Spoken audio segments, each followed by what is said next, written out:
है पवन जी? कौन है पवन जी? नहीं जानती? हम नहीं जानते। तुम नहीं जानती? नहीं जानते।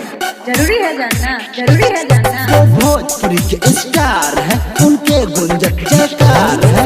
नहीं जानती तो जान लो, वो कहता हूँ बात को मान लो। बुझ गई? कौन है पवन सिंह? जबरदस्ती है क्या भाई? हम जान लो, पहचान लो। हम नहीं जानना चाहते, हम नहीं जानना चाहते। कौन है पवन सिंह?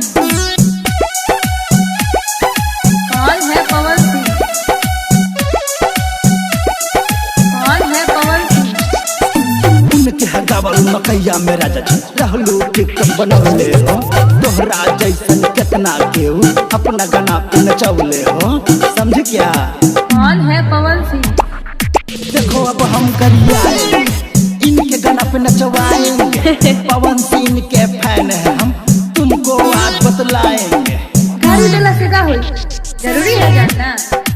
हम नहीं जानते।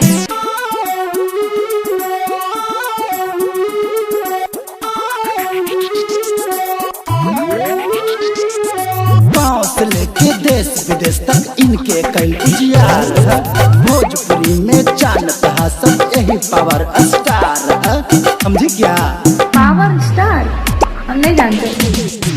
कुंडली में शनि, दिमाग में मनी और पवन सिंह से दुश्मनी सेहत के लिए हानिकारक होता है। क्या है? कौन है पवन सिंह? अच्छा, इस गाने के बारे में अब क्या कहना चाहते हैं? कहना यही चाहती हूँ कि इस सॉन्ग को बहुत सारा प्यार दीजिएगा। सब लोग इस चैनल को सब्सक्राइब कर लीजिए, प्यार दीजिए और मेरा सॉन्ग को भी